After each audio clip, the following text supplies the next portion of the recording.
बिस्मिल्लाहिर्रहमानिर्रहीम। अस्सलामु अलैकुम वरहमतुल्लाहि वबरकातुहू। मोहतरम सामाईन कराम, ईद उल अज़हा के दिनों के अंदर सबसे ज़्यादा गोश्त खाया जाता है। गोश्त की ईद है, खाने पीने की ईद है।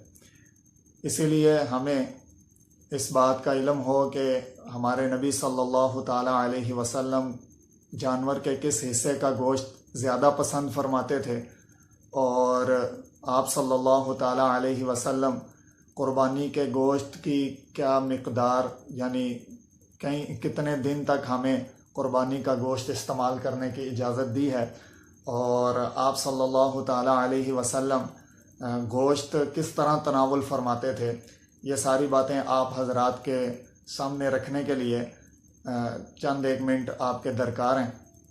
अल्लाह पाक हमें हमारे नबी की तमाम सुन्नतों को ज़िंदा करने की तौफ़ीक़ अता फ़रमाए। हमारे नबी की ज़िंदगी हमारे लिए बेहतरीन नमूना है। हमारे नबी सल्लल्लाहु ताला अलैहि वसल्लम ने हमें मुकम्मल ज़िंदगी गुजारने का तरीक़ा सिखलाया। अगर हम अपने नबी की हर सुन्नत को ज़िंदा करेंगे तो हमारी ज़िंदगी 24 घंटे जो है वो इबादत में शुमार होगी। अगर हम कोई भी काम कर रहे हैं, चाहे अपना रोज़गार या अपना कोई दुनियावी काम, या इवन के अगर हम सो भी रहे हैं, तो अगर वो भी हम अपने नबी के तरीक़े के मुताबिक अगर सोएंगे तो हमारा सोना भी इबादत के अंदर लिखा जाएगा।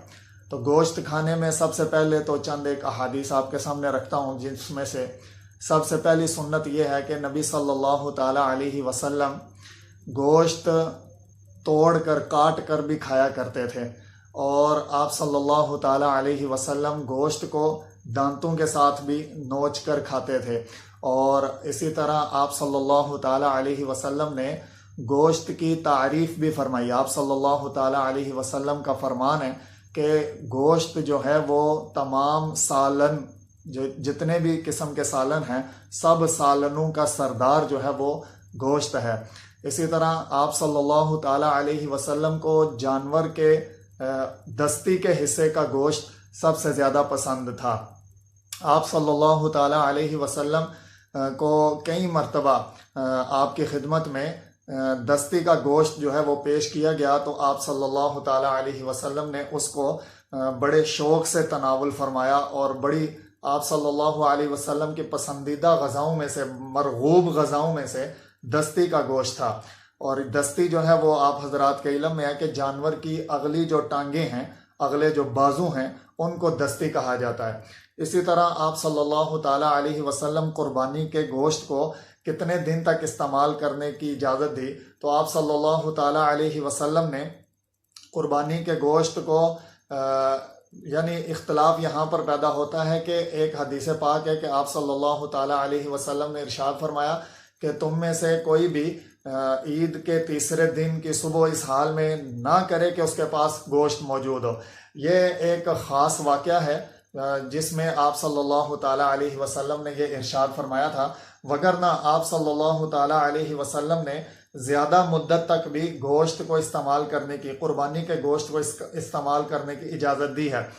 आप सल्लल्लाहु ताला अलैहि वसल्लम का ये जो फरमान है कि 3 दिन तक क़ुरबानी का गोश्त इस्तेमाल करो, इसकी जो तफसील है वो बुखारी शरीफ के अंदर मौजूद है कि उस साल मदीना मुनव्वरा के अंदर कहत यानी भूख पड़ गई थी, तो आप सल्लल्लाहु ताला अलैहि वसल्लम ने उस ज़िमन के अंदर ये इरशाद फरमाया था कि लोग घरों के अंदर इस गोश्त को महफूज ना करें, बल्कि गुरबा मसाकीन के अंदर इसको ज़्यादा से ज़्यादा तकसीम करें, ताकि ये जो गुरबा और मसाकीन हैं वो भी इस गोश्त को ज़्यादा से ज़्यादा खा सकें।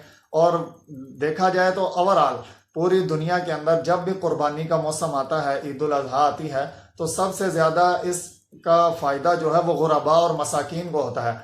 अमीर लोग तो सारा साल गोश्त खाते रहते हैं, हस्ब तौफीक उनको उनके घरों के अंदर गोश्त पकता रहता है, लेकिन गरीब लोग जो हैं उनमें से बहुत सारे चूल्हे, बहुत सारे घर जो हैं वो सिर्फ ईद के मौके पर ही गोश्त खा सकते हैं। तो इसलिए हमें अपने क़ुरबानी के गोश्त के अंदर ज़्यादा हिस्सा जो है, ज़्यादा मिक़दार जो है वो गुरबा को देनी चाहिए। लेकिन हम क़ुरबानी का गोश्त जो है वो ख़ुद भी खा सकते हैं, और आप सल्लल्लाहु ताला अलैहि वसल्लम कुर्बानी का गोश्त बड़ा पसंद फरमाया करते थे और इससे तनावुल भी फरमाते थे, खाते भी थे।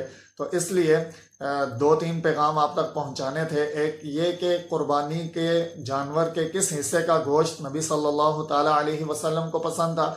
दूसरा ये कि कुर्बानी का गोश्त कितने दिन तक इस्तेमाल किया जा सकता है। अल्लाह तबारक व ताला हमें हमारी सारी ज़िंदगी अपने नबी सल्लल्लाहु ताला अलैहि वसल्लम के तरीक़ों के मुताबिक गुजारने की तौफ़ीक़ अता फ़रमाए। व आखिरु दावाना अनिल हम्दुलिल्लाहि रब्बिल आलमीन।